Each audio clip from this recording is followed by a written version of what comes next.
Hello and welcome to Coach's Corner. I'm Dave Hilbert, IPFW Sports Information Director. With me now is IPFW head men's basketball coach Andy Piazza. Randy, your team finished the year 21 wins, only 7 losses. Fourth place in the league, but only 1 game behind the 3 teams that tied. But you're staying at home now this week at the tournament. Any comments on that? It's a very depressing time of the year, to say the least.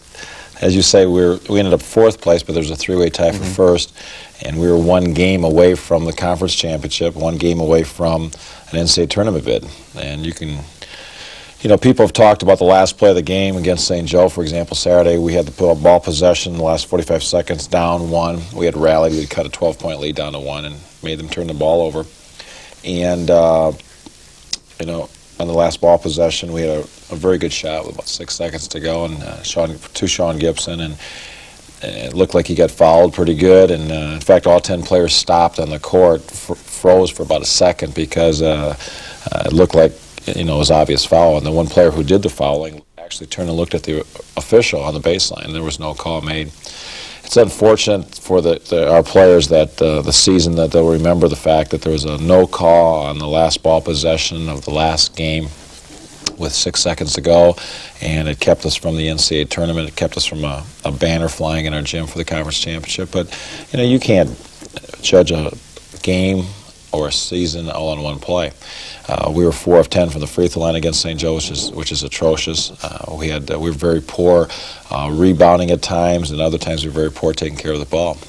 And there's just no excuse for that. We shot pretty well, and we had our point guards played very well, and Dwayne Shears played pretty courageous on deep thigh bruise, and Sean Gibson played pretty well. And after that, nobody really stepped forward to assume any roles. And you can't have 3 people playing the top of their game in a game that's going to determine the conference championship. But again, like you said, 21-7 ties the school record for most wins, and 12-6 is the most wins ever in school's history for conference. And being 1 game away from the conference tournament, or winning the conference championship and going to the NCAA tournament, is the highest we've ever been and the closest we've ever been to it. We have 9 returning lettermen from this year's team, and 2 kids who were sitting out medically redshirting. So we have who played last year. So we have 11 veterans coming back for next year's team.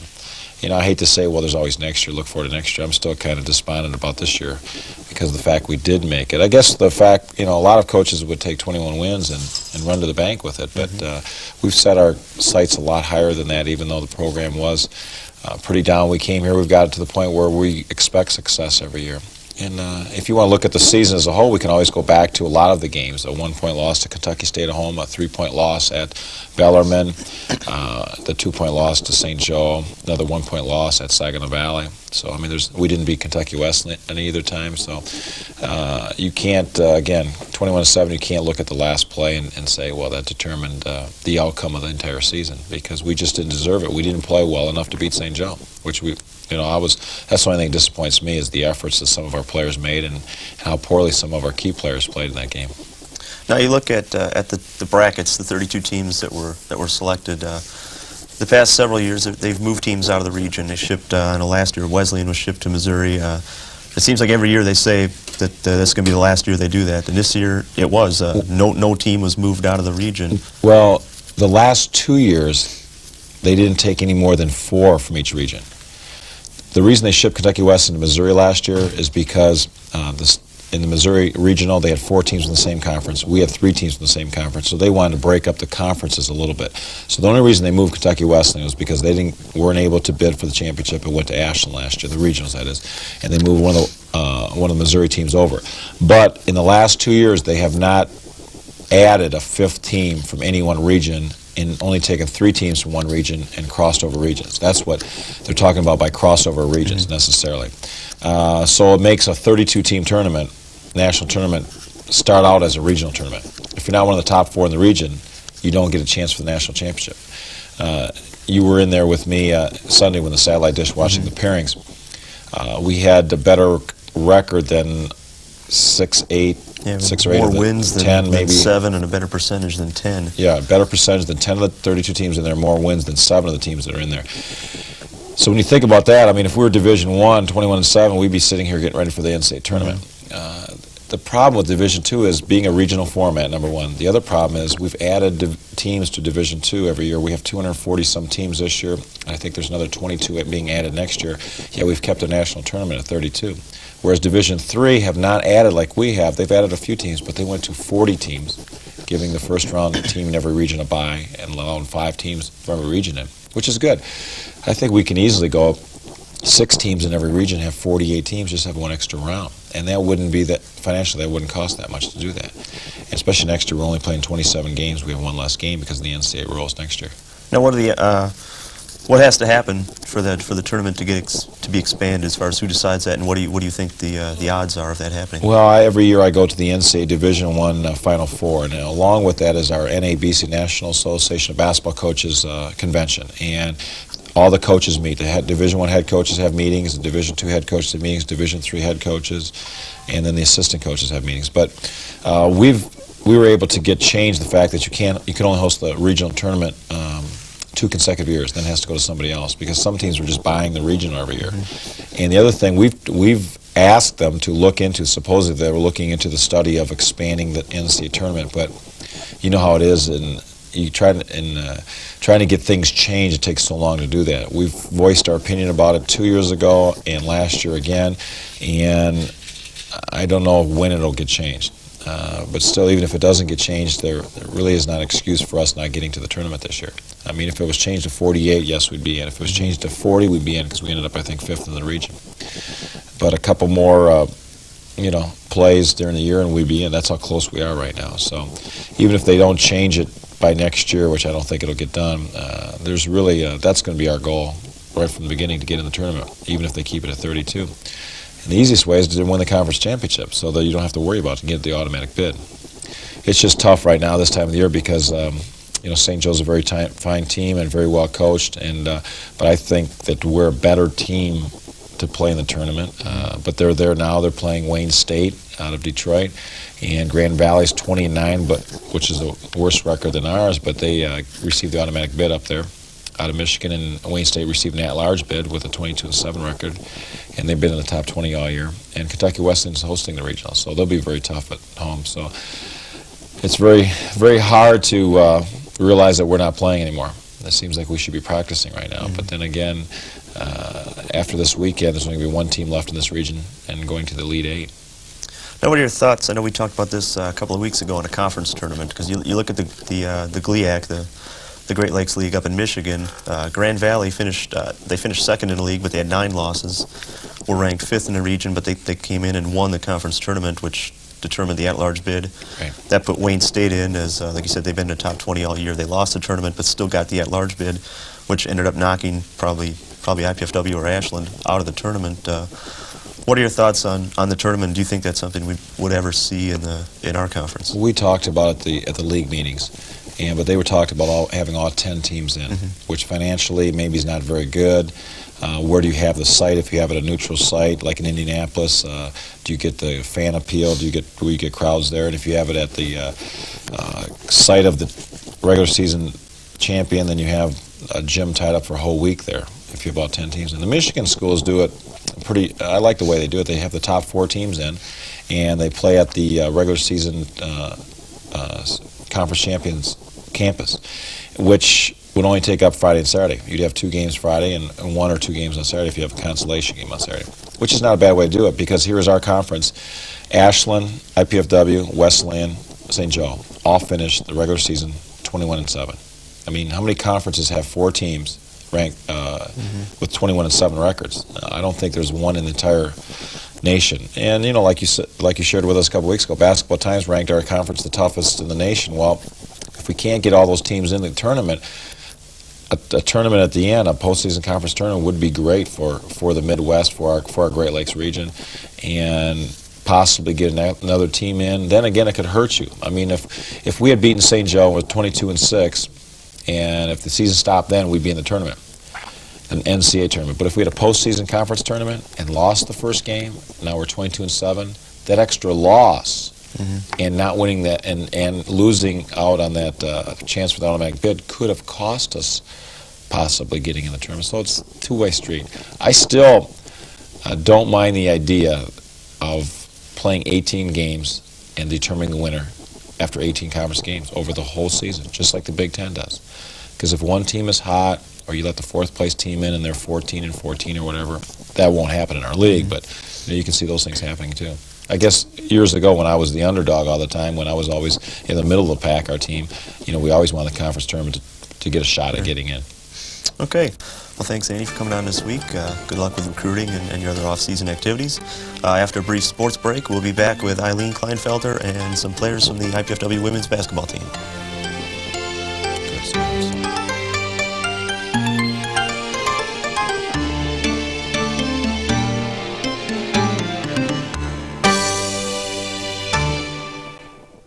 IPFW presents World-Class Volleyball Competition Tuesday night, March 17th at the Memorial Coliseum as the number 3 ranked U.S. men's national team battles the number 1 ranked Cuban nationals. Smashing serves, punishing slams, diving digs. You won't have to go to Barcelona to see this gold medal match. Catch the high-flying action of international volleyball as the U.S. men take on the Cubans March 17th at the Memorial Coliseum. Tickets start at $6, available at Ticketmaster and the Coliseum. Proceeds going to the Hilliard Gates Scholarship Fund.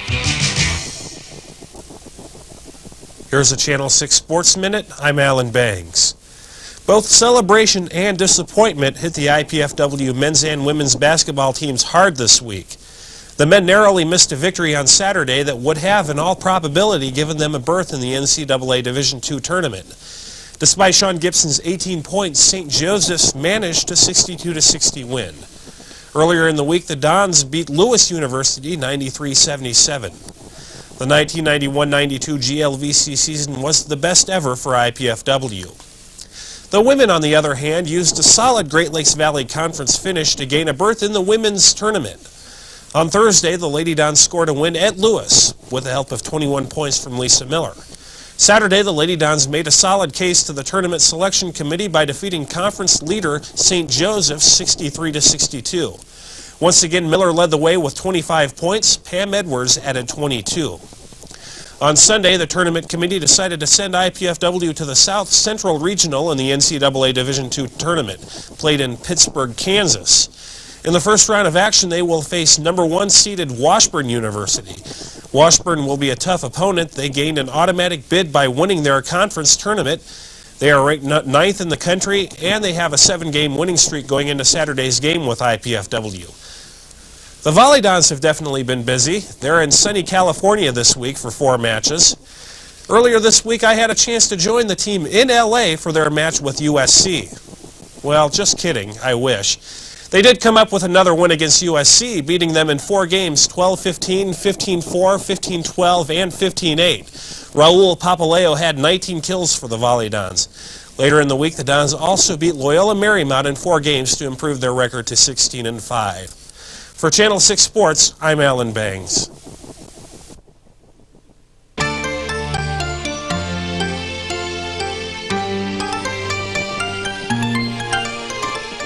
Welcome back to Coach's Corner. I'm joined now by IPFW women's basketball coach Eileen Kleinfelder, senior Shelly Sands, and senior Lisa Miller. Now, last Saturday, you guys went into the St. Joe game. You knew that realistically you had to win the game in order to get an NCAA bid. You also knew that the team's 25-1. They're ranked 5th in the country. They beat us earlier in the year by 10 on our own home floor, and yet you went in there, got a 1-point win. What were some of the differences, Eileen, between that first game and Saturday's game? I would say a lot of things. First of all, we had a different lineup. But Tina Manier being out with an injury and Jamie LaRue really stepping up and rising to the occasion and taking care of business for us. Dawn Dressler came in and did some things for us, perhaps that we didn't have in the first game with them, especially in the offensive boards, and played a real good defensive game for us. I think overall, though, if you look at it, our team has really gotten to the point where we have really started to gel. We were playing together very, very well. Offensively, defensively, things are starting to click. We're finding things in the offense that we didn't find before. And I think we got a lot of breaks, and I think St. Joe got a lot of breaks last time we played them. We had some things happen that kind of took things out of control with intentional foul being called and my technical foul and so forth. Just a totally different basketball game. Now, Lisa, you played the whole 40 minutes Saturday. What kind of things did you notice differently about that game as opposed to the first time you played him? Basically the same thing as Coach Kleinfelter said. I think probably the biggest thing that we've improved on since the first part of the year is probably setting better picks and learning to read the defense. You know, we've worked on that the past couple of practices, and when you can read the defense, it creates so many more opportunities. And I think our forwards are setting better picks for our guards to get open, and we're looking to get the ball inside more. And Pam and Shelley have been doing a wonderful job on the boards, which helps us out a lot. And we've cut down our turnovers, I think, against St. Joe. Besides the end of the game, we did pretty well on our turnovers. Right now, with about, I think it was about like minute 20, minute 25 left, you guys were up by 7. All of a sudden, St. Joe gets 2 quick turnovers. About 10 minutes later, it's a 3-point game. Shelley, you were on the bench at the time. What was going through your mind when you were watching that? Did you kind of see things slipping away? I had 100 things going through my mind at the time. I was confident that we could win because we were ahead.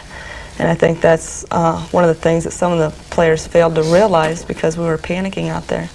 But, I mean, the clock just worked our favor. It ticked off. And when it came down to it, we took care of the ball, you know, and we held them defensively. Okay. Now, on Sunday, when you're sitting at home waiting for the phone to ring from the NCAA, what did you think your chances were realistically after winning the game Saturday? Well, immediately following the game, we all were 100% sure that we were going to be in the NCAA tournament, and we would be very surprised if we were not. However, as Sunday went along, a lot of us started to draw some doubts. We're all in our own little apartments by ourselves thinking, well, what if we don't get in? You know, maybe there's that slim possibility that we won't because, you know, strange things have happened before when it comes to tournament play. I had the captains come over Sunday night to talk about some things in preparing if we were in the tournament, and then waiting for the phone call to come around 10 o'clock at night. It did come right at 10 o'clock, and shortly following, about within the next 10 minutes, we had an apartment full of people. Most of the players came over, and we celebrated the fact that we were in and talked about the excitement of going to Kansas. Now, how did some of the players react, both like you two who had been around for 4 years and some of the newer players? I think anytime you get into the NCAA tournament, it's, you know, a very happy feeling, and we were very excited to get in. And like Coach said, no matter where we go, we're very happy to be in there, and we're going to give it our best shot out there in Kansas. Now, what are your thoughts on moving out of the region? Would you, knowing where the regional is being played in the Great Lakes in Rensselaer, having just played there a week ago, would you prefer to be playing here or in Kansas against teams that we haven't seen before, Shelley? I'm looking forward to, even though it is Kansas, you know, to flying out there. It'll be a different style of play. The teams won't know us nearly as well as what they would up here. St. Joe is not the greatest facility to play in, and we're just all really looking forward, you know, to the game no matter where it's played. Now, you talked to Wendy Hedberg, who's the chair of the regional committee. Now, I know in the men's when the men's selections were announced, they didn't move any team out of the region. They just took 4 teams from each of the 8 regions. But in the women's bracket, they moved teams all over the place. Did anyone you talked to say anything about that? Was that something that they didn't plan on doing, or? That was something that I did question, you know, Wendy on that night when she called me. My understanding is that when 3 teams from the same conference are selected to participate, the second place team has to be moved to a different region. So that was the explanation that I was given. And, you know, we had second place by ourselves in the conference, and so we were moved. I really thought that we would be, you know, in the Great Lakes region. I had no doubt that we would be, and it was really a surprise to me that we weren't. What did you think about some of the teams that were selected and are competing in the region, the Great Lakes region? Well, you have Northern Michigan and Michigan Tech both in the top 20, and they have, you know, a real good record and a sound ball club. And then, of course, St. Joe, and there's no argument there, being 5th in the nation and just 2 losses for the season. Northern Kentucky was kind of a question mark for some people. They had a very strong schedule pre-conference. They did upset St. Joe. They're the only other team in our conference that did do that. So if you're going to select 3 teams from our conference, that's probably a good choice. Now, you two can answer this question. How do you guys feel going into the regional, knowing the other 3 teams are all ranked, 9, 13, and 18, I believe? We're the only team that's unranked. How does that make you feel? Is that something you like, or would you rather go in there as a ranked team? I think it's good to go in as an unranked team because, you know, the other schools aren't expecting probably a lot from us. And like going into St. Joe, we were the underdog, and nobody expects you to win. And maybe that makes you, you know, feel a little better going into the game because there's no pressure on you, and you're going out there to do your best, and nobody expects you to win. So we're looking forward to going in there, and hopefully we can upset a couple people. So We have knocked off 4 nationally ranked teams so far this year, and I don't think you can really compare rankings from different regions because we have not played each other. So rankings really don't mean a whole lot to us. We're just ready to play. Now, how do you go about preparing for teams like, I mean, you find out on, you don't know until Sunday, you're playing Washburn, West Texas, and Pittsburgh State, teams you've never seen before. I think we only have 2 common opponents among the 3 teams. How do you go about preparing? What are some of the things you can do? Well, as soon as you find out, you get on the phone immediately and you start begging people for scouting reports and even films, you know, overnight express mail. And we have been fortunate to, you know, receive a few films on our opponents. And, you know, you really have to prepare for all 3 teams. Of course, you're going to focus on the team that you know that you're playing, but you also have to get some information on the other 2 teams that you can prepare somewhat and practice for them as well. You don't want to get down to, you know, just that one day shoot around to prepare for the next team. We'll have the opportunity to see the 2 teams play on Friday night, and that will help us out a great deal. But in the past, and in my experience, and just getting scouting reports and so forth, when it comes to tournament play, people are very cooperative. And, you know, the fax machine is a great tool. You know, you can get offenses and things like that over that machine as well, and it helps out. Have you been able to learn anything about Washburn, their style of play? I have quite a bit of information on them. You know, I've been told that they're a very patient team on offense, very good shooting ball club. My understanding is they play better at home than they do on the road. Very good from the free throw line, and very balanced scoring. They don't have a standout person who's averaging 20 points a game. They have a freshman who comes in at 15 points, and then after that they have 3 or 4 people in double figures, 10, 11 points, and a few with 9 points. So very well balanced, very patient, a good defensive ball club, not one that's going to up the tempo as far as offense or defense is concerned. Just a well-disciplined basketball team.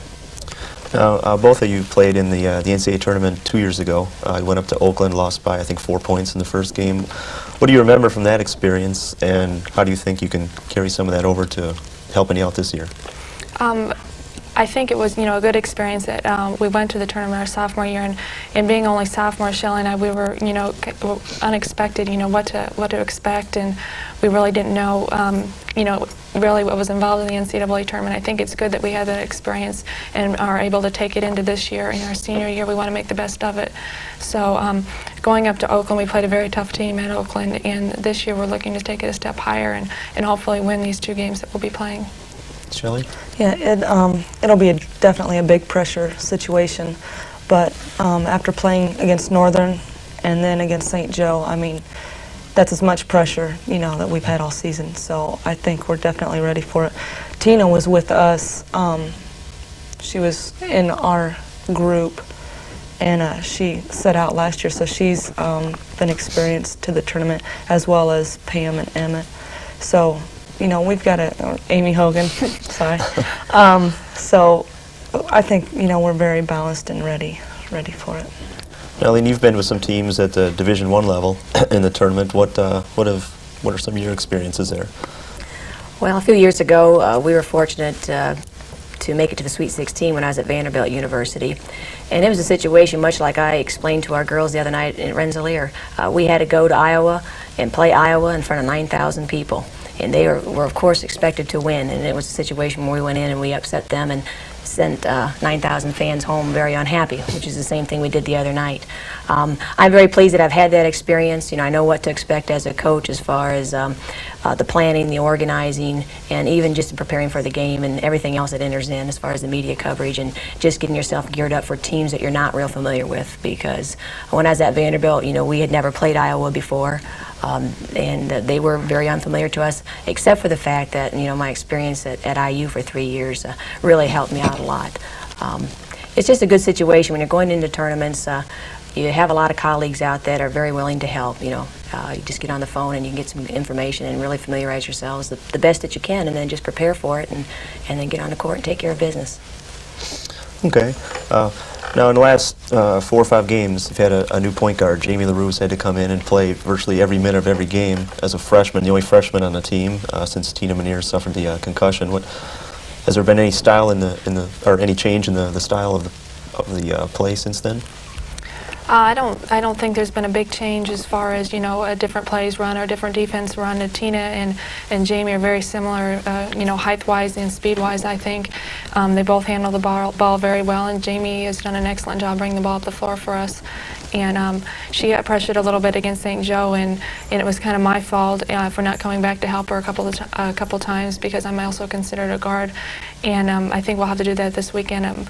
But Jamie's brought the ball up very well for us, and she takes her shots when she's open, and she's done very well for us so far. Well, Shelley, also Dawn Dressler's been a new face in the lineup. Well, she's played all year, but been a starter for the last 6 games. What is her playing as a starter meant to the team? She's done a tremendous job on the offensive boards. I think that's one of her biggest contributions. She gets a lot of putbacks. She's a little cocky and has some fire, and so she gets in there and she goes after the ball. And I just think she's really, you know, stepped up her game. Okay, now getting back to the tournament for a second, what do you think that this selection will mean to the program, not just this year, but in the next couple of years, in terms of not only from a recruiting angle, but also in terms of maybe national respect and recognition? Well, definitely, you know, we're going to get the national recognition, you know, and get the respect that we hope we do, and that's going to help out with recruiting. It's going to help out with the community support, campus support. More importantly, probably though, being in the tournament, the more often you get there, the more experienced you become with it. As Lisa and Shelley mentioned, you know, they were there 2 years ago. That's going to be to our advantage, hopefully. And if you can participate, you know, every year, that's great, because when you get your seniors have been there, you know, 3 times already, it's not going to be something where they're going to be in a situation where they're going to become flustered and maybe lose control and not know what to do out there. And definitely going to be to our advantage having that experience that they do. Okay, well, I'd like to wish everybody good luck this weekend. I'd like to remind everyone we'll be back again next week with a recap of the tournament and hopefully a preview of next week's game.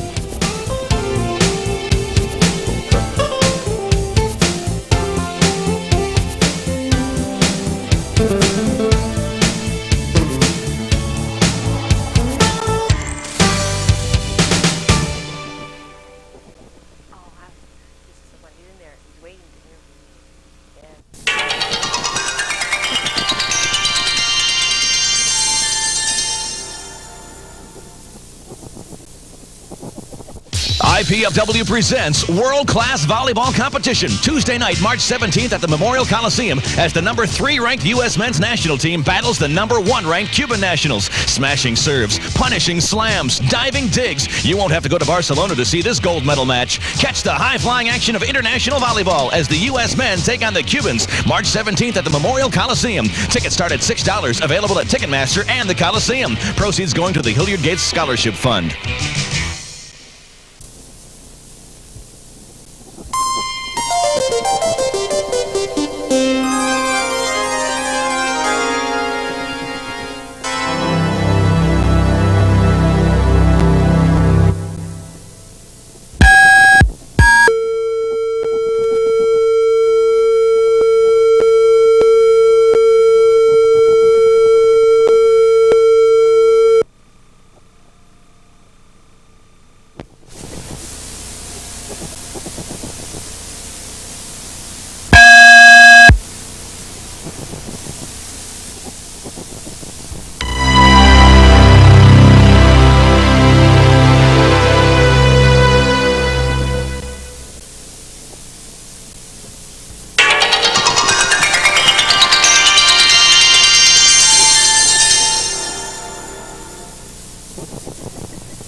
Hello and welcome to Coach's Corner. I'm Dave Hilbert, IPFW Sports Information Director. With me now is IPFW Women's Basketball Coach Eileen Kleinfelter and seniors Shelley Sands and Lisa Miller.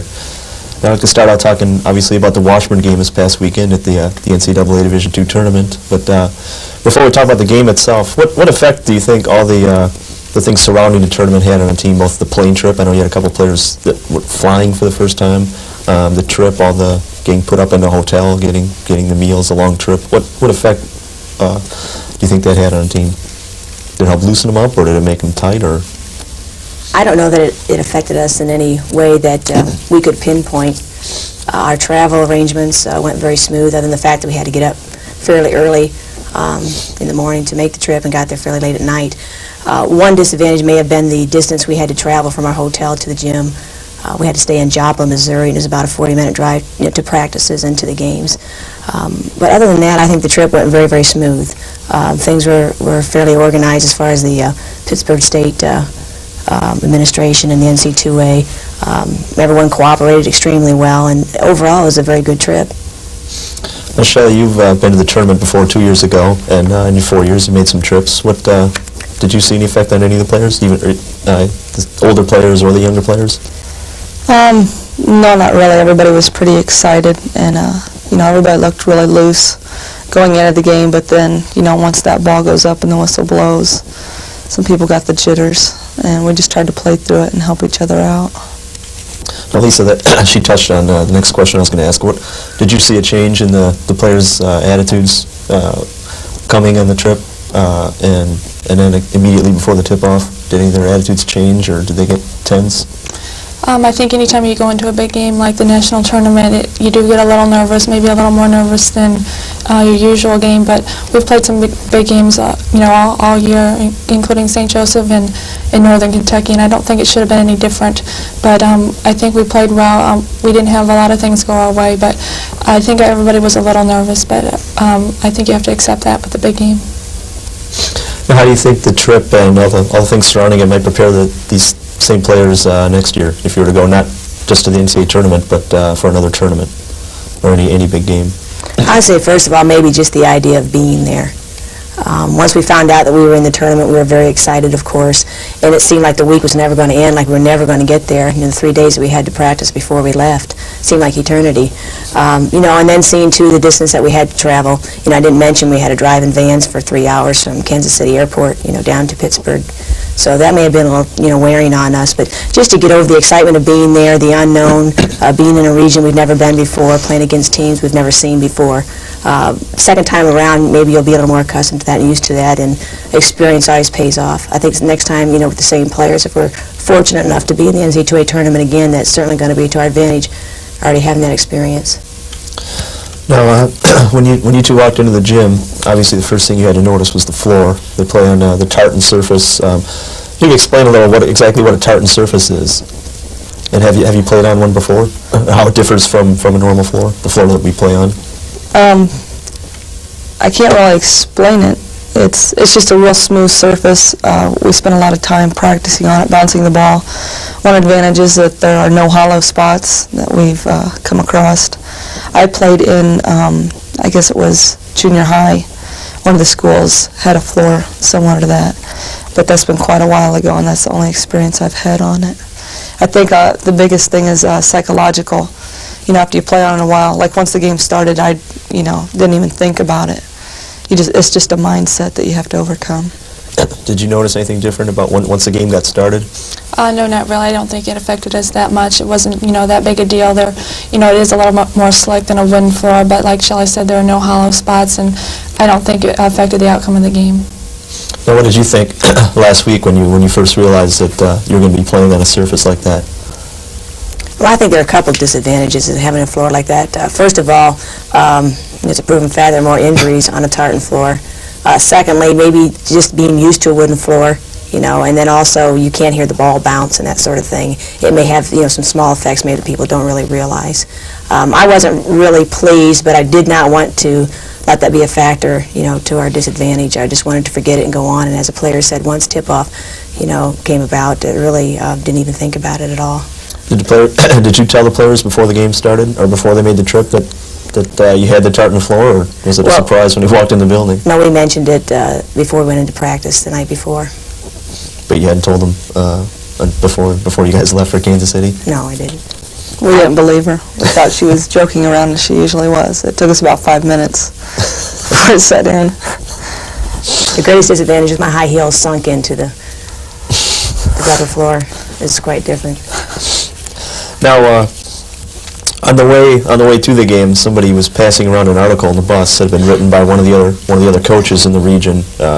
Seemed to think that his team had more of a legitimate shot at being in the tournament than IPFW and some of the other teams that got in. How'd you guys react to that? Did it get you a little bit more fired up? Well, maybe not. When I read the article, I just told myself, we did what we had to do to get into the tournament. The team played well. We overcame some major games at the end of the season with Northern Kentucky and St. Joe. And the team you're referring to, couldn't say that they did those same things. And we also split with that team, and they were saying that they beat us and that they deserved to be there. But we defeated them one time this year. And we were able to say that we beat teams like St. Joe and Northern Kentucky, in addition to Pitt Johnstown earlier on, and they were still ranked. So I definitely feel we deserve to be there. What about you two? Did you get a chance to look at the article, and what was your reaction? I definitely think we deserve to be at the tournament also. When you finish second in the conference, they really can't hold you out because we have such a tough conference, and definitely beating St. Joe helped us to go in the tournament. And I don't see how teams that finish below you can see that they should deserve to go to the tournament before you do. So we're happy we're finished second, and I think we deserve to go to the tournament. What did you think about the article in general? Really I wasn't too concerned about their article. I was just thankful that we weren't in that position, that we had to write an article giving excuses as to why we weren't in the tournament. We took care of our business. We were on the road, and we were just looking forward to play. They could do whatever they wanted to help themselves feel better. All right, now taking a look at the Washburn game. The game started out, it was kind of scary. We turned the ball over first, I think, 3 or 4 times you had it. You're down 8-0, then 11-1. What did you think at that point? Did you think this could be a nightmare, or what was your reaction? Well, my first reaction was, I hope we score soon. But I knew it was going to happen if we could just settle ourselves down and execute our offense, because we were, creating some unforced turnovers. And they were fortunate, too, to come down, and everything they threw up went in, and I knew that eventually that was going to taper off a little bit if we just hung in there. What did you guys think at that point? I was just, I can't explain what was going through my head. Just trying to take care of the ball, trying to settle, some people down. And like Coach said, just waiting for the ball to go in the hole for us is all we could do, and play tough defense. We did end up coming back later on in the first half to close the gap, and we started playing better. Do you remember being in a situation like that recently, a game where the other team jumped out to a big lead? When we played Bellarmine for the first time here at home, I know they had a large lead on us. I think it was even 20 points at one time. I think that might have been in the second half, and we did come back and we ended up winning that game. So that was kind of going through my mind at the time when we were down 8-0. It was just the beginning of the game, only 2 minutes that ticked off the clock, and we had a long way to go. But unfortunately, we didn't have enough time to come back. What kind of adjustments did you make at that point to get back in the ball game, like Shelley said? Basically, we started to drive more on them. We have an option in our offense that really allows Lisa to drive to the hole, and she can draw the foul so well that she did. In fact, she started out with a 3-point play. I believe she was fouled on and scored inside, and then got to go to the free throw line. So we got ourselves in bonus early, and that certainly was to our advantage. And I have to say too, we rebounded them, I think, by 12. And generally, when you do that, you think the outcome of the score would be a little closer than what it was. What are some of the things you can do in general, not particularly in this game, but when you get down big? Are there any types of strategy you use to get back in a ball game, especially when you don't have an outstanding outside shooting game? Maybe 2 things. One thing we did look to do was to press. I think we do a fair job of pressing. We've created some turnovers. Shelley got a few steals, and we had a few opportunities for some layups, and it just didn't fall for us. Shooting 42% from the field, way below our average, and with Washburn shooting 51%, a little bit above their average, that certainly had a lot to do with the outcome, in addition to the free throw shooting as low as we shot from the line. As far as defensive adjustments, we felt our man-to-man was working fairly well. They have a good perimeter game. They're huge on the perimeter. They're 6 feet, 5'10", 5'9", and even though we were in their face at times, they're still scoring on us. The other thing maybe we could have done a little bit better too is perhaps pick up the tempo. I think maybe we could have had our fast break going a little bit better for us. They had good speed, but not great speed, and their transition at times was weak, and I don't know that we took advantage of that as well as we could have. Now you had only a couple of days to learn what you could about Washburn, but what did they do anything differently than you had heard, or that you had expected they might do, or did they run their game pretty much the way you expected they would? I would have to say their inside play was stronger than what we were told. Mueller, their post player, ended up with 24 points, and she was only averaging, I think, about 10 or 11 at the time. She was only averaging 4.9 rebounds, and she ended up with far more than that. So I think their inside game was stronger. We did expect them to be a very good shooting ball club, shooting a lot of short jumpers, which they did do. They did drive against us a lot more, and they probably picked that up through some scouting reports, and were able to score and draw the foul. That's maybe something we didn't expect as much. Do you think there's anything that Washburn did, either defensively or offensively, against IPFW that they did intentionally, something they knew that they had to do to try to beat IPFW, that they picked up along the way? I would have to say the number one change they made would have been going from man-to-man to zone defense second half, realizing that we don't have a real strong perimeter game, and that certainly was effective second half. Okay. Well, we'll be back in a minute after sports break by Alan Bangs. We'll talk a little bit more about the Washburn game, and then we'll visit a little more with Shelley and Lisa.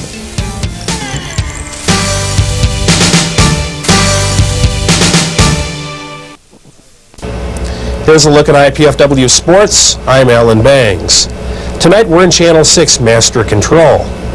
In a minute, a look at the IPFW-sponsored USA-Cuba volleyball match, but first we'll go over some other results.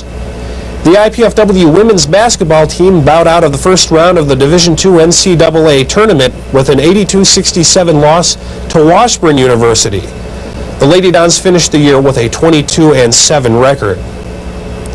The men's volleyball team came back from their annual California trip with a winning record. They went 3-1 on the trip. That's the best the Volley Dons have ever done in California. The Volley Dons' only loss came late last week against 11th-ranked Cal State Santa Barbara. Cal State scored 14 aces en route to a 16-14, 12-15, 15-6, 15-12 victory. IPFW will seek revenge on March 28th when they will meet Cal State Santa Barbara again here in Fort Wayne. Arnie Ball's 17-6 Volley Dons are back in action this Friday at Ball State. This Tuesday's USA-Cuba volleyball match was more than just entertaining sports for Fort Wayne and the surrounding community. It helped raise money for IPFW scholarship funds also. Here's a look at how the event went. Fort Wayne's Memorial Coliseum hosted a preview of Olympic action that will take place in Barcelona this summer. IPFW sponsored a volleyball match between the Cuban and American national teams. The event drew more than 4,000 volleyball fans. All proceeds went to the Hilliard Gates Scholarship Fund. The number one ranked Cuban national team defeated Team USA in 4 games, 15-17, 15-4, 15-9, and 15-13. And that's a look at IPFW Sports. Back to the show.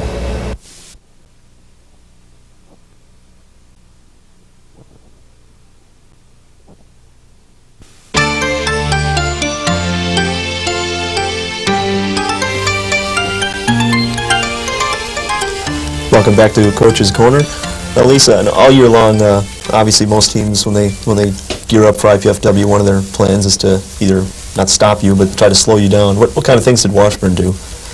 Like we talked about before, Washburn went into a zone. I believe they started the second half with a zone, and it's difficult to drive in a zone, and that's one of my strengths is driving to the basket and scoring my points. I'm not an outstanding outside shooter, definitely not a three-point shooter, and they did force me outside a lot more than what I'd like to.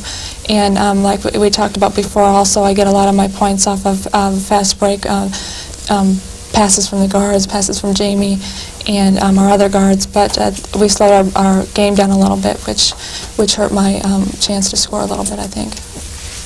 Now, early in the game, the team committed several unforced errors. What do you think were some of the reasons for that? Was it just jitters, or just one of those things that happens? I think jitters was a big factor.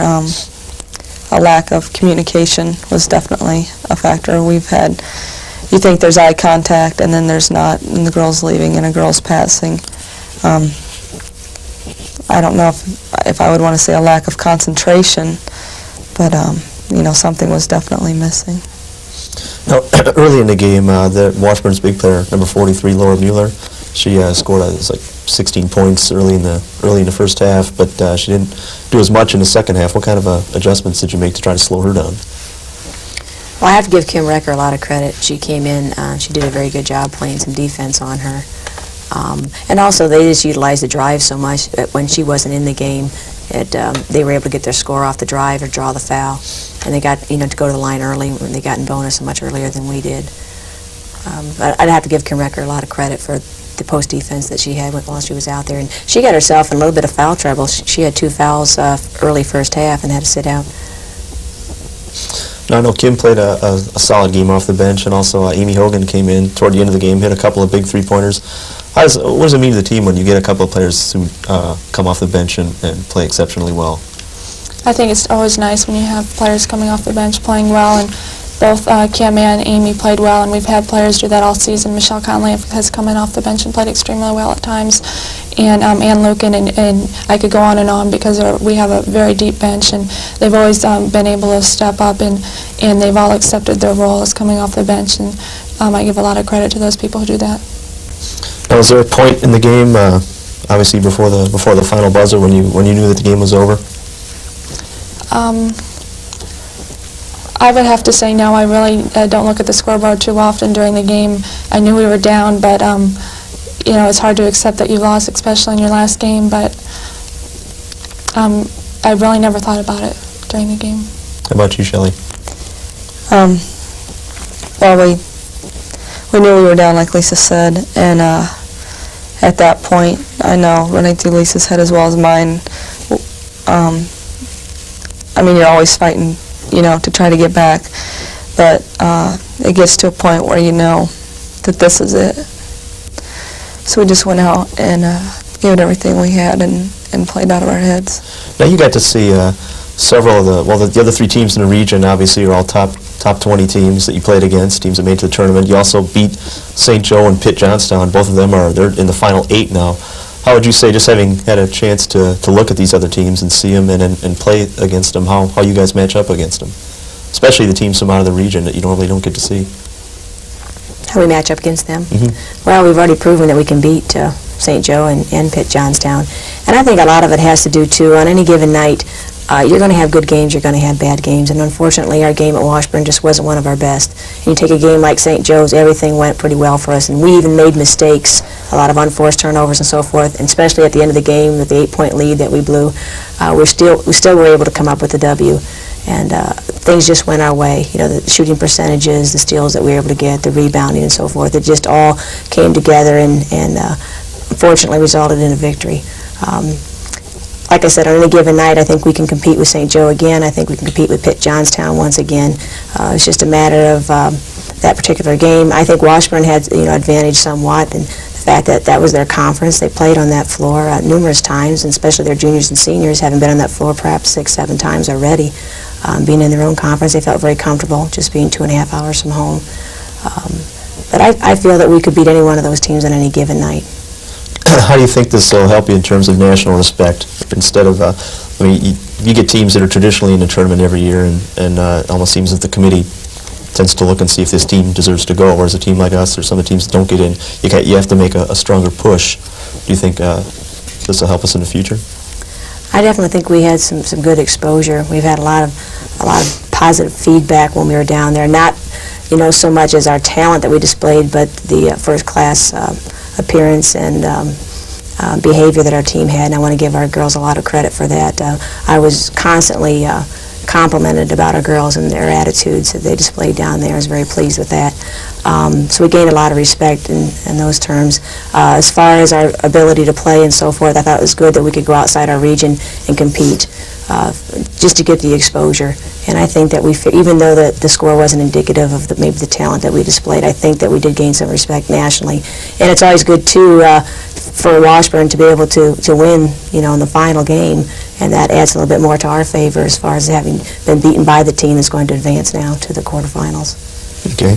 Now, taking a look at the season overall, what are some of the highlights of the year, things that you'll remember the most from this season?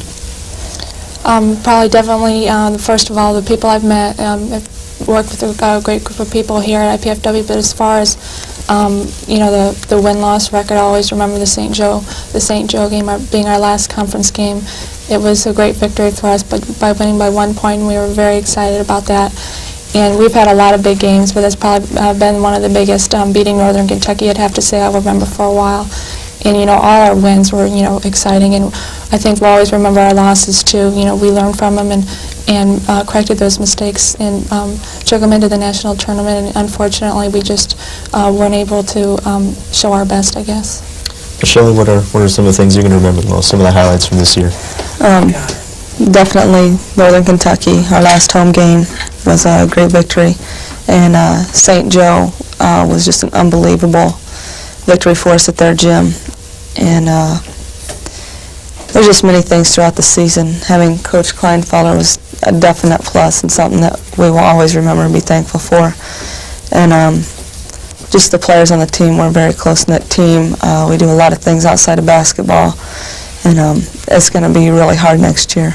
We just hope to stay in touch with it. Now, when you look at I know you set several preseason goals before the year. You had all kinds of charts of statistical goals and other types of goals. How would you compare how you ended up to the goals that you set early in the year? Well, after every game, sometimes after every 2 games with our conference games going Thursday, Saturday, we would sit down as a team and go through our goal chart and fill out one for each game. And I would have to say there were a large percentage of games that we did accomplish a lot of our goals. One game we may get the number of steals that we wanted, and the next game maybe we got the few turnovers that we wanted. But overall, I would say that we accomplished a lot of the statistical goals.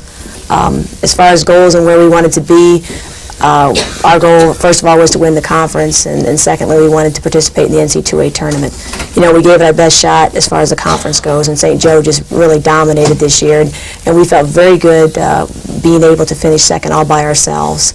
And then to get to go to the NC2A tournament, we mentioned this on the road, one of our meetings, that we have nothing to be ashamed of. Our goal was to be in the NC2A tournament. We didn't say that we were going to go to the Final Four. We didn't say that we were going to win the national championship. We just wanted to participate. And we accomplished that goal, and we feel good about that. And sure, it would have been great to win the first ever NC2A game in IPFW history, but I think that's something that's going to be real near in the future. Now, what are the plans that you have after this year? I know both of you I know you're student teaching right now. What are some of your plans for when you're done with school? Well, actually, I'll be student teaching next semester. This semester, I'm still involved in the action program at IPFW. I'm looking forward to student teaching. I'll be at first grade and looking forward to, helping the kids out. Other than that, I don't really know what lies ahead for me. Would you like to stay in the area? Yeah, I love the Fort Wayne area. That's one of the reasons why I came to IPFW. I think it's a wonderful town, and I've been brought up here, and I've lived here all my life, so very happy with the area, and I would like to get a teaching job in the area. And Shelley, how about yourself? The same as Lisa. I'm going to get my student teaching next semester. I would very much like to teach here in the Fort Wayne area, stay close to the basketball team, work with them if possible. I don't know, maybe pick up a couple hobbies to occupy my time. I'll definitely have to get back in the weight room so I don't gain a ton of weight. My mom's told me for the past 8 years, as soon as basketball's over, I'm going to blimp up because of how much I eat. So that'll be a real chore to try to keep that in mind. What kind of things that you've learned or picked up along the way playing basketball do you think will help you out in your not only your career but just the rest of your life? I would probably say a definite factor would be time management. When you play sports, you have to manage your time, and that's definite, a need for a teacher, I think. And as far as being organized, planning your day for the kids. Other than that, being involved in sports and the people you meet and the things you learn and how to interact with other people, and just your interaction with other people, I think, is probably the most thing that I'll take into my job. Shelley? I agree with Lisa.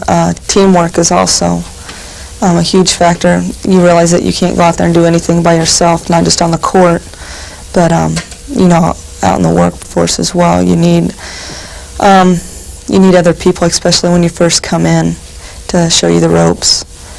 And leadership. There's just a ton of things at basketball, you know, that helps you out that will carry on later on in life. All right. Eileen, got less than a minute left. Any question you might like to ask these two? I was curious as we're sitting here talking about career plans as to whether or not either Shelley or Lisa would be interested in coaching. They had mentioned that a few times, but perhaps they could address that. For a fee, that might be possible. I think I would like to get into coaching, but maybe, I don't know. I don't know if I would make a very good coach because I'm not, you know, very aggressive or very, I don't know, loud. I see coaches as loud. But I might want to try it if I were given the opportunity. Yes, I would definitely like to coach. Any coach in particular you're thinking of when the word loud comes to mind? I don't know. I have several in mind, I guess. There are several quiet coaches that are very successful, so don't be discouraged by that. I would like to have both Shelley and Lisa work our camp this summer. We're going to have 2 weeks of basketball camp in June, and hopefully, as last year, they'll be able to help us out. All right. Well, Shelley and Lisa, thanks for coming on again. I'd like to remind everyone this will be the last Coach's Corner for this year, but I'd like to thank everyone for tuning in this year, and join us again in September. Thanks.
Hello and welcome to a special edition of Coach's Corner. With me now is IPFW women's basketball coach Eileen Kleinfelter and IPFW senior Lisa Miller.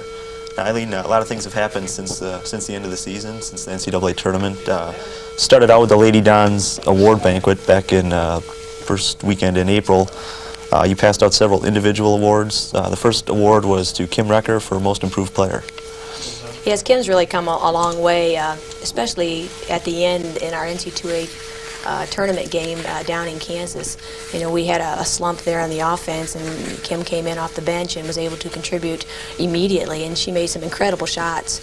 And she's been improving daily, even since the season's been over. I've been hearing nothing but good comments about Kim and the many pickup games that they have been playing. You expect that to carry over into next year, and she could maybe fight for a starting spot? I believe so. She certainly is in contention for a starting position, and we talked about this in our individual conferences. She has a great deal of confidence, and she's ready to rise to the occasion and try to earn a position as a starter. Now, your best defensive player award went to Shelly Sands. Shelly's always been instrumental for us this year as a point on our presses many times, and she was our chaser in our full court man-to-man press that we would apply different times after free throws and after made shots. And it seems that when Shelley was in the game, the press seemed to work even better. She has long arms, and she's able to get a finger on the basketball. Many times somebody else may come up with the steal. But I found Shelley very useful in using her with the presses, and particularly in our Bellarmine game, we made a good comeback and won the game by 2 points. And Shelley had a great deal to do with that comeback because of the many turnovers she created with her defensive abilities. With her being gone next year, is that going to have any effect on the style of defensive play, the amount that you press or anything? Well, we will have to find someone else, to fill that spot as point on the press and as our chaser in our full court man-to-man press. Don Dressler at times, substituted in that position when Shelley wasn't in the game. So, we have someone prepared, but I'm looking for anyone who might be challenged to fill that position. Now, your Newcomer of the Year award went to freshman Jamie LaRue. And we decided to go with the Newcomer of the Year, and we realized that Jamie's the only freshman, but that also included Tina Manier, who came back to the program. And, if we should have any transfer students of any sort, they would certainly be included, as a candidate, as a newcomer. Jamie certainly rose to the occasion. In the last 6 games, we went 6-0, and with Tina Manier being injured as she was with a concussion and out for the season, Jamie had to fill the point guard position. And she was playing 39 to 40 minutes per game. And for us to be able to get some good wins over Northern Kentucky and St. Joe, and then go to the NCAA tournament, I give Jamie a lot of credit, and it was certainly well deserving for her to receive that award. And also, do you expect her to fill in that role next year? She's going to take her experience from this year and apply it to next year, but once again, we'll be starting all over again. We have some new kids coming in, and Tina's healthy again, so it's going to be a challenge. I'm hoping that perhaps Jamie can fill the point position at times and free Tina up as a 2-guard, and Tina's an incredible shooter, and if we can take the pressure off her and having to handle the basketball all the time and get her out there on the baseline and the wings and be our 3-point shooter, that's where Jamie can be real useful. Now, your most valuable player, not a lot of surprise here, sitting right next to you, Lisa Miller. Yes, of course, we all know that she deserved that. One thing I want to mention, all of these awards that we're talking about were voted on by the team, and they were not selected by the coach. I think everyone is unanimous as far as Lisa being our most valuable player this year with all the things that she was able to accomplish. And the neat thing about Lisa is that in accomplishing all of these goals, she does so with hopes that it helps the team and helps us win ball games, not for individual gratification. And she has done some tremendous things with the Kodak All-American and setting the records that she has. She's set records, she's reset records, and then on top of all that, not just the statistics, but just who she is and what she represents. Now, Lisa, after the season, you were picked to the, as your coach said, picked to the Kodak All-America team. How's that feel to be an All-American? They only pick 10 players in the entire country. How's it feel to be one of those 10? It's a real big honor. It has been a goal of mine for a long time, and when Coach told me about it, it was a big surprise to me, and it was a great honor to receive that award. But like Coach said, I feel that whatever I do on the court is for my team, and hopefully it would help my team win games. And this year we ended up pretty successful going to the NCAA tournament, and that was probably the most important thing of the whole season. Did you expect at any point during the year, did you think you might have a shot at it, or that you might not have a shot at it? Or during the season, I really didn't think about it that much. My main concern was, like I said, going to the tournament, because that's been one of my goals since my freshman year, and I achieved that goal 2 times over the course of my career. And I guess I owe a big thank you to my teammates and my coaches who have helped me achieve the All-American status. So I owe a lot of credit to them. Now, another award that you passed out the dinner was kind of a surprise to everyone, the Coaches Award. If you could explain that a little. Yeah, I decided to start a tradition with the Coaches Award, and I wanted it to be perhaps the most prestigious award someone could receive at our banquet. And the criteria for that would be someone who is unique, a one-of-a-kind type student athlete, someone who represents, who is the epitome of a student athlete, who does well in the classroom as well as on the court, is well liked, has made some major contributions to the program, and just reflects high standards, and is a good role model for our younger girls involved in the game of basketball. I decided that Lisa certainly was a candidate for this award, and I guess going back to my Penn State days, back in 1982, we had a similar award that we named after a particular player who was much like Lisa, and I felt that perhaps it would be most deserving to name this award after Lisa Miller. So we now have the Lisa Miller Coaches Award that will be given out every year, and I've asked Lisa to come back each year to award this to the next recipient. So what did you think when Coach brought that out the award out at the banquet, not knowing that it was coming? Yeah, I was very surprised. Like you said, no one really knew about it. And like Coach said, it's one award that I'll value forever. All the awards that I have and all the recognition, like I said, it can be attributed to my teammates and my coaches and the administration, but I think it's very important as a student athlete that you represent the university and the team and yourself when you're on the court and off the court, and you bring credit to the university, and I think that's the most important thing. And awards like the Coaches Award that recognizes those types of achievements are probably the most valuable. Now, about a couple of weeks after the Lady Don banquet, you went to the Royal Dons banquet, the banquet honoring all the sports at the school, and you received another couple of awards. You want to elaborate a little? Yeah, Lisa was named the Female Athlete of the Year, and I believe this was the third time in a 4-year career here that she was named Athlete of the Year. And this is selected, I guess, by the Royal Don Club, and it includes all sports, you know, all female athletes at all freshman through senior year. And we're just real pleased and honored that Lisa was able to, you know, receive this award for the third time. She also received the Senior Award, and you know that includes all the seniors, male and female alike, who had an outstanding career and have made major contributions to IPFW. And Lisa was honored with that award also. Now, Lisa, you also earned an NCAA postgraduate scholarship. If you could explain a little about exactly what it is and what the benefits are, and also how you came to receive that. The NCAA Post Scholarship Award is awarded to 28 male and female athletes who participated in Division I, Division II, or Division III basketball. And some of the requirements are you have to have a minimum of a 3.0 grade point average and participated well in a varsity sport. And I owe a lot of credit to the administrators who helped me fill out my application. Mr. Barrett did an awful lot for me. And I was fortunate enough to receive a $5,000 scholarship to continue my postgraduate work or my graduate work at the university of my choice. And at this time, I'm kind of decided of where I will do that or when I will do that. I'm just kind of waiting to see what happens. Now, you've got several years to make that decision. About 5 years. So you have any immediate plans now, or you just? I hope to stay in Fort Wayne and find a teaching job here in Fort Wayne if that's possible, and maybe continue my graduate work at night or take night courses that will allow me to get my graduate degree. Now, also, we failed to mention earlier the all-GLVC teams that came out. I know Lisa Miller was first team All-American, or first team All-GLVC Player of the Year, and also Pam Edwards was picked to the second team. Were any of those picks surprises to you? Not to me, not at all. No, I thought, Pam Edwards worked very hard. She had some statistics this year along with GLVC stats. She included the field goal percentage. I believe she was 5th in that. She was 4th in the conference in scoring. She was 2nd in rebounding and 1st in block shots. And then she also set a couple rebounding and block shot records here at IPFW for a single season. So she had a very good year, and she really was able to attain many of the goals that she set for herself last fall when we talked about, what she was looking to do this season. I also wanted to mention, too, the GLVC all-academic team, because we do emphasize academics as much as basketball. Our philosophy is if you're not eligible to play and you're not doing well in the classroom, you're not going to be in the basketball court anyways. And I'm real pleased to say that 4 of our Lady Dons made the GLVC all-academic team. The criteria there is that you must have considerable playing time and also carry a 3.0 GPA. And those individuals were Lisa Miller, Michelle Conley, Kim Recker, and Shelley Sands. Now, if you could say a little bit about the summer basketball camp. I know you wanted to mention that. You've got a camp coming up in, I believe it's June. If you could explain a little bit about how the camp works, how you can sign up for it, and anything else you'd like to add. Yeah, we're starting what we're calling Lady Don Basketball School.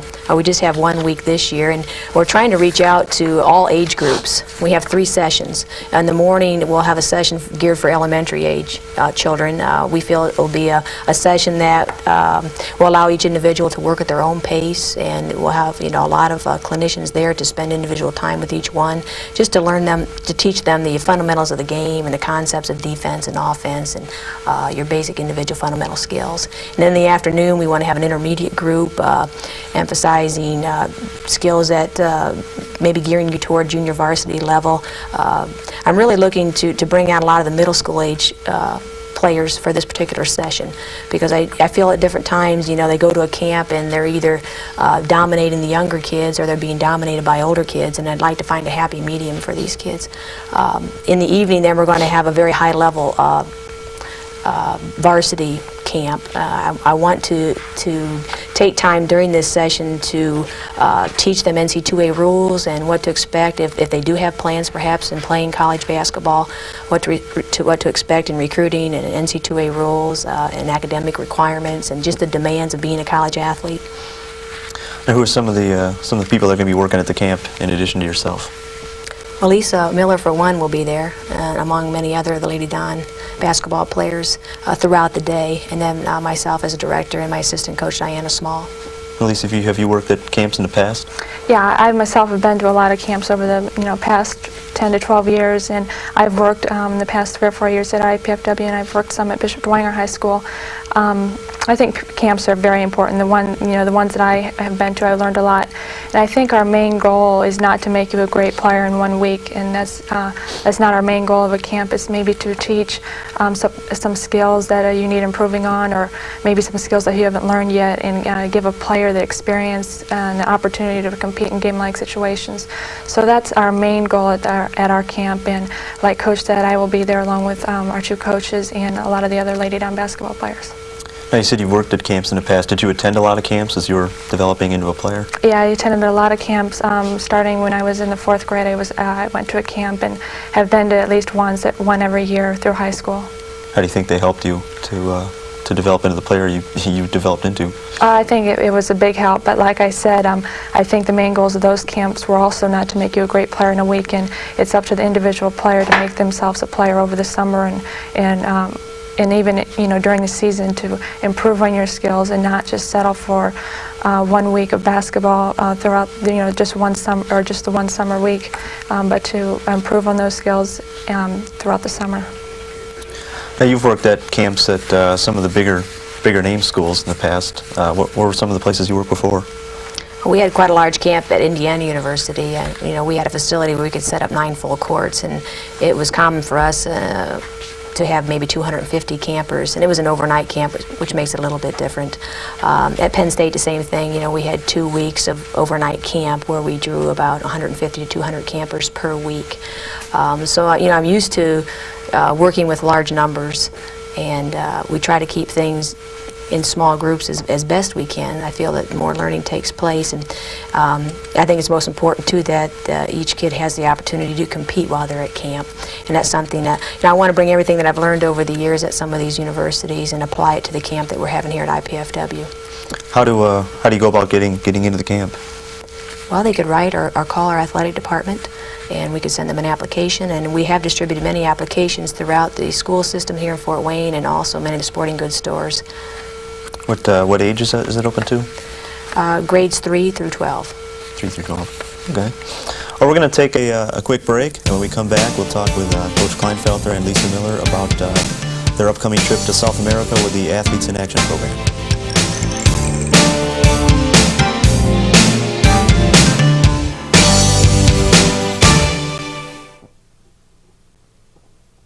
All in favor of wearing safety belts, raise your hand.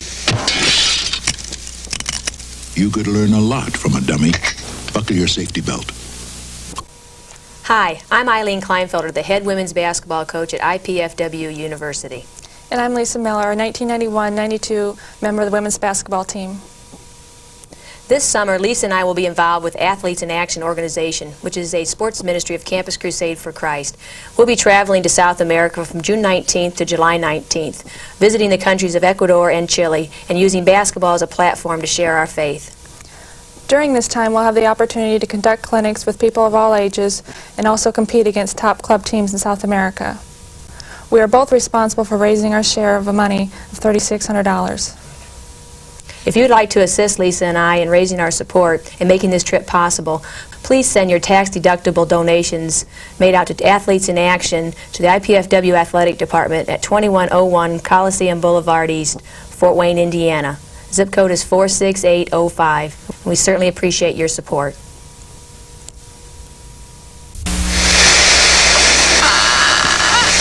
Most people couldn't live like this. You could learn a lot from a dummy. Buckle your safety belt.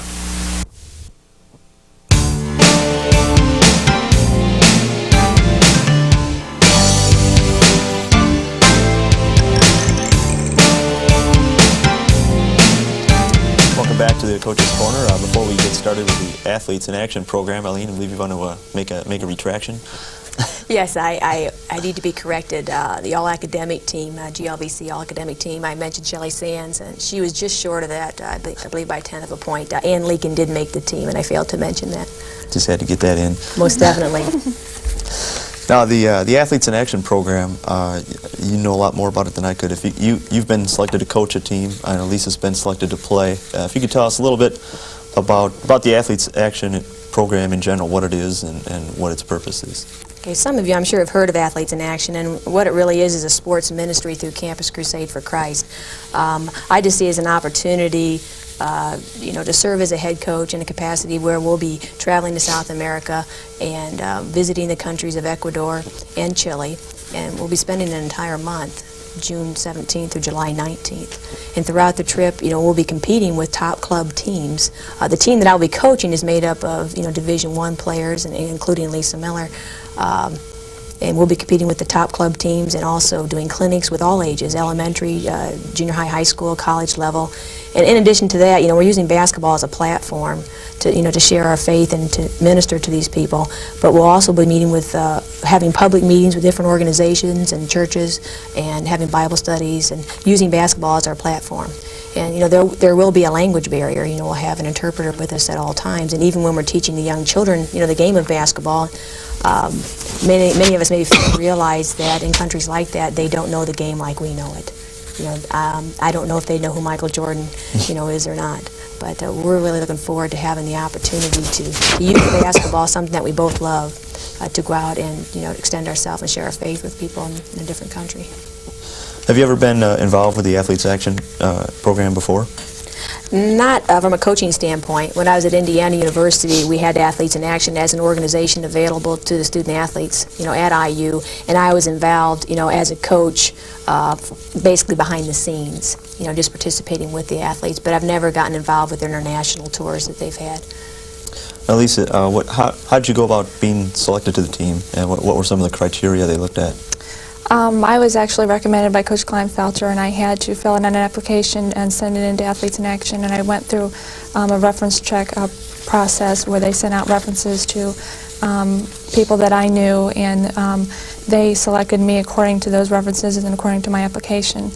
And as far as criteria, when you have to be on the team, I guess I would say that you're interested in playing basketball, because that's one of the main reasons we're going over there. And also you have to have a relationship, I think, with Christ, and have Him as a big part of your life. What do you know about the level of competition that you'd be facing over there?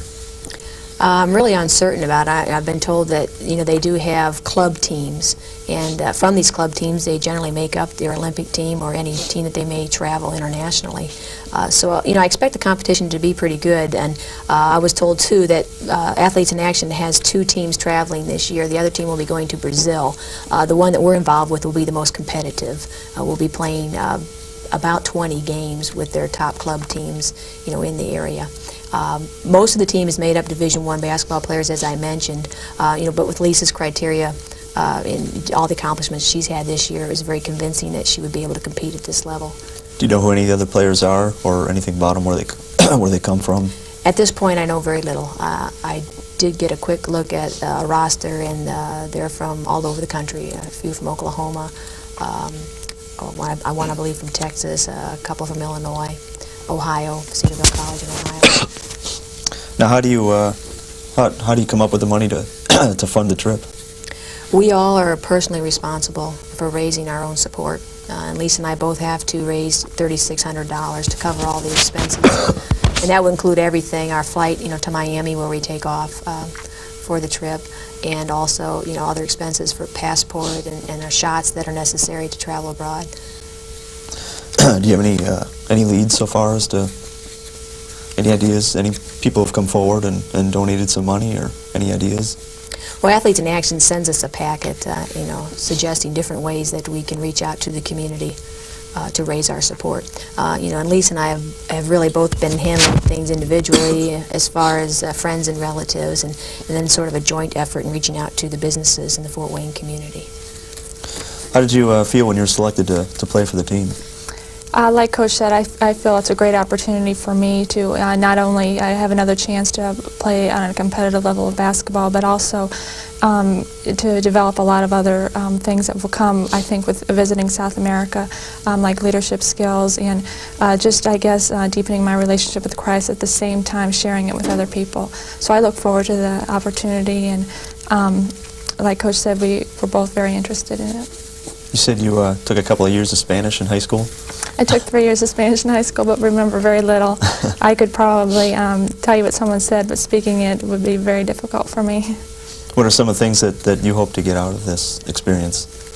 Well, first of all, I feel the same as Lisa. I have for the last few years, felt that I needed to put my faith into works, and I use that, my faith constantly, even throughout coaching, over the past 10 years and here at IPFW to, it can become stressful when you're involved with coaching and so forth, and you need something to lean on, and I always lean on my faith, and I felt it was time for me to reach out to others and put that faith into works, and I think it's great that I have the opportunity to use basketball as an avenue to do that, and not just in our country, but as Lisa mentioned, to have the experience in going to another country and witnessing a totally different culture where they really don't even know who Jesus Christ is, and just to have the opportunity to teach them a game of basketball and just minister with them.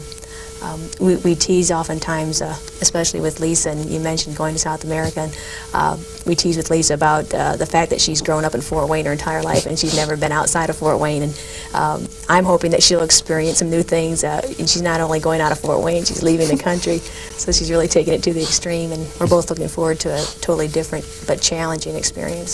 So you pretty excited? Very excited, yeah. Like I said, I'm going to experience a lot of new things, and I think it will help me grow not only as a person, but grow with my relationship with Christ, and I'm really looking forward to it. I mean, from a basketball standpoint, is there anything in particular you're hoping to get out of this? Well, I think it's a good opportunity for me to serve as a head coach and to work with other individuals and other athletes, from all walks of life and different universities. That's going to be a challenging experience for me.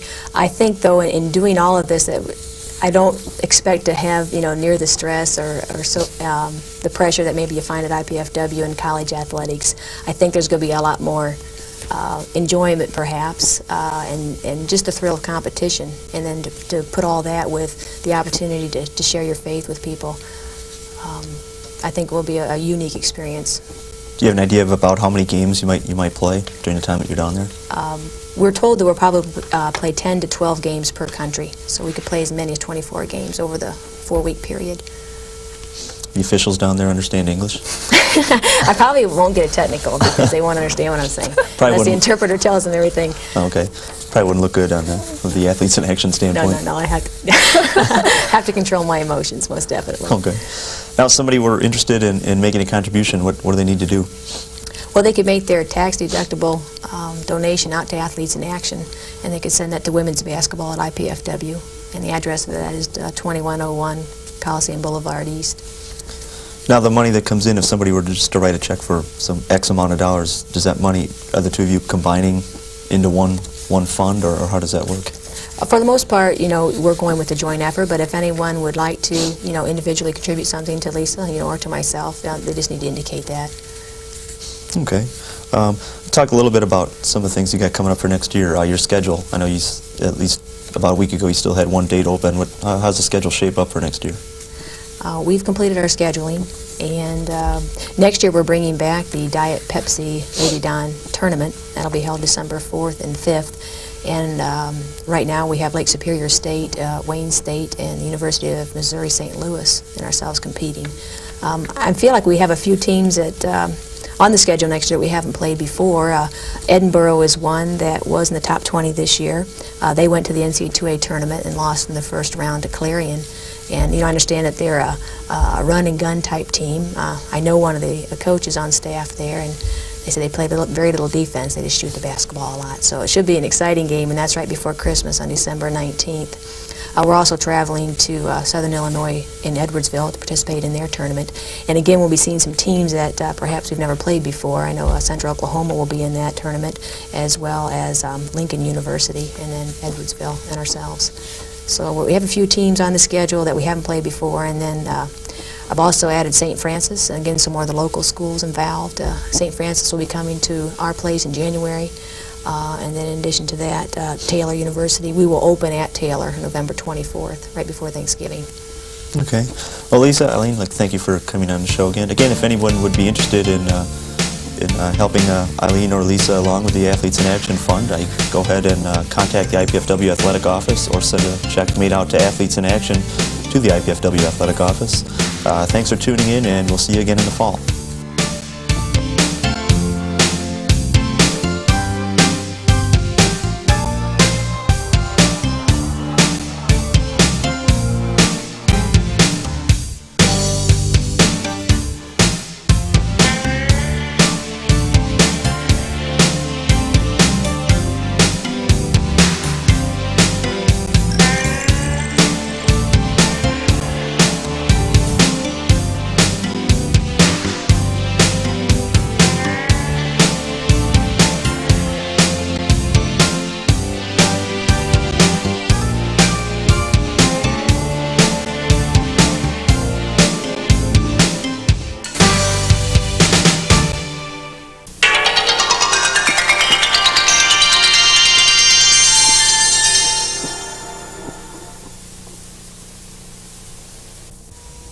Hi, I'm Eileen Kleinfelder, the head women's basketball coach at IPFW University. And I'm Lisa Miller, a 1991-92 member of the women's basketball team. This summer, Lisa and I will be involved with Athletes in Action organization, which is a sports ministry of Campus Crusade for Christ. We'll be traveling to South America from June 19th to July 19th, visiting the countries of Ecuador and Chile, and using basketball as a platform to share our faith. During this time, we'll have the opportunity to conduct clinics with people of all ages and also compete against top club teams in South America. We are both responsible for raising our share of the money of $3,600. If you'd like to assist Lisa and I in raising our support and making this trip possible, please send your tax-deductible donations made out to Athletes in Action to the IPFW Athletic Department at 2101 Coliseum Boulevard East, Fort Wayne, Indiana. Zip code is 46805. We certainly appreciate your support.